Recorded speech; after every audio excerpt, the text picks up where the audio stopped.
Hi,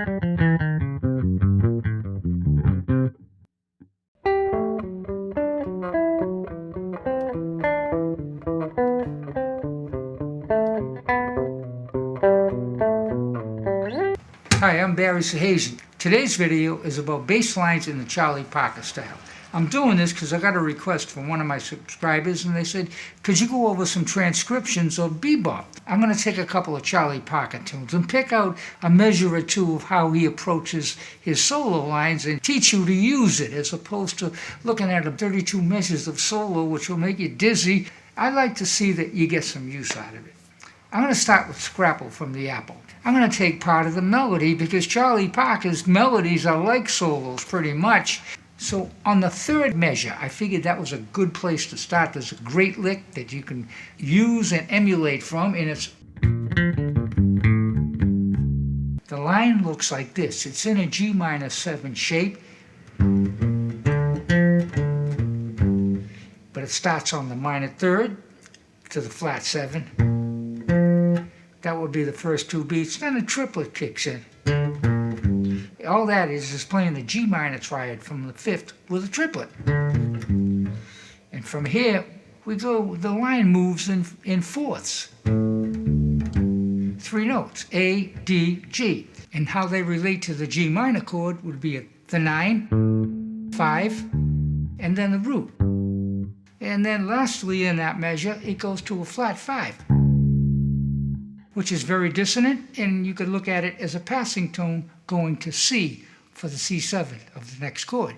So we take a closer look at that line, and it is pretty difficult. And part of the reason would be it may be easy to play on a saxophone, but maybe not so easy on a bass. So let's think about how we can make it a little more easy to play on bass. First, let's look at it. Once again, the fingering I have to use to negotiate that line.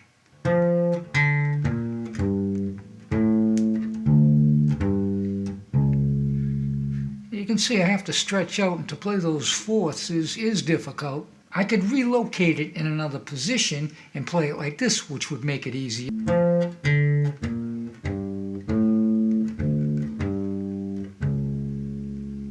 That's easier, but it's still pretty complicated. So let's change the line. Let's modify it and bring it to another place. So what I would do is something like this.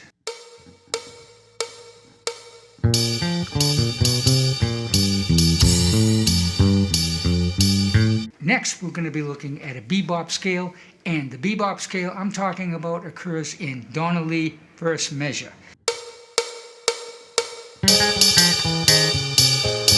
And that's the bebop scale.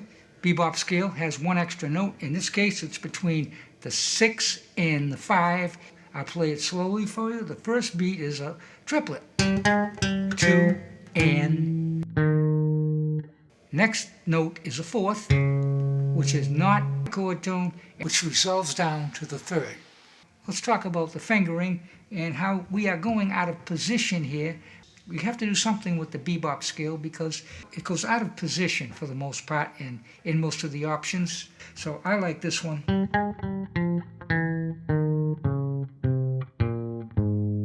So you can also play it and shift up one position like this.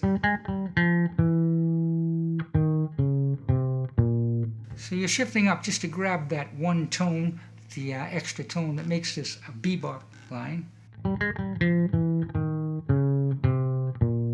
I experimented with this a little bit, and I said, let's try doing that going up the scale.